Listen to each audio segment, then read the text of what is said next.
The Dallas Mavericks thought the curse was finally over. A blockbuster trade for Anthony Davis, the #1 pick in Cooper Flagg, Luka Doncic gone but replaced with length, defense and two-way versatility. On paper, this was supposed to be the reset button the franchise desperately needed. But like most NBA fans, I believe the first problem hit way too quick. The Mavs didn't struggle because of Luka. They struggled because no matter who's on the roster, the identity never changes. And the reveal, even with Flagg's energy and AD's superstar presence, Dallas still plays like a team searching for who they're supposed to be. Here's where the cracks get louder. The Mavericks believed Anthony Davis would become the anchor Luka could never be. A defensive superstar who solves everything. But AD's dominance doesn't erase the structural issues this franchise has carried for years. And like most NBA fans, I believed pairing him with an elite rookie would at least raise the floor. But instead, AD is forced to do everything. Protect the rim, score in the half court, quarterback the defense. The reveal, AD isn't failing. He's being asked to fix an organization that still refuses to build a complete team. Then comes the Cooper Flagg problem. A #1 pick with generational two-way talent, but thrown into a system with no roadmap. I believe Flagg shines in flashes, but the pressure on him is unreal.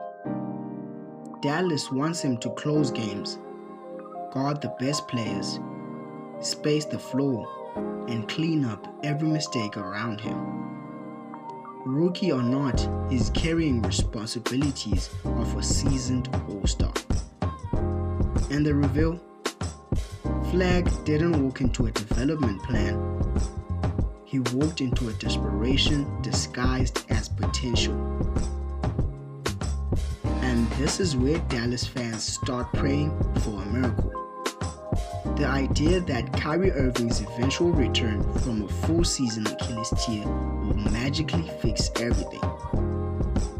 But like most NBA fans, I believe this is wishful thinking. Kyrie isn't returning to a well-built machine. He's returning to a team already drowning in roles, responsibilities, and confusion.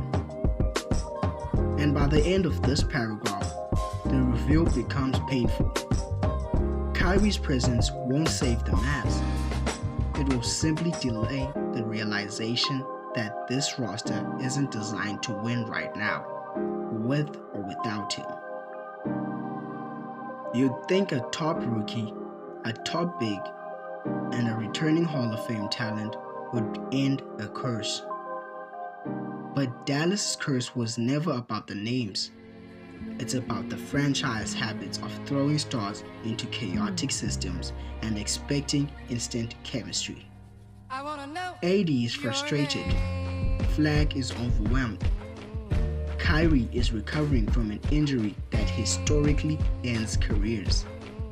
And the reveal? The Mavs keep gambling on star talent instead of building the boring, uncomfortable fundamentals of winning basketball. This is the moment everything snaps into focus. Kyrie Irving isn't the savior, he's the final illusion.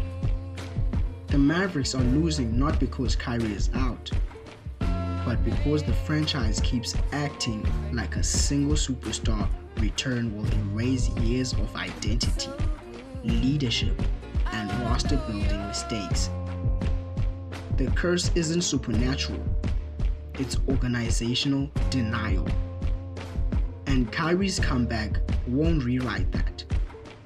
It might inspire, it might energize, but it won't change the fact that this team doesn't know who they are when the game slows down. The pressure rises and the spotlight burns. So by the end of it all, I believe the Mavericks aren't cursed because they are unlucky. They are cursed because they keep searching for shortcuts instead of structure. AD deserves stability. Flagg deserves development. Kyrie deserves a situation where his return means something. But like most NBA fans, I still hope Dallas figures it out. Not because of the big names, but because this franchise has been running from the same truth for over a decade. Until they face it, no superstar, not Luka, not AD, not Kyrie will save them.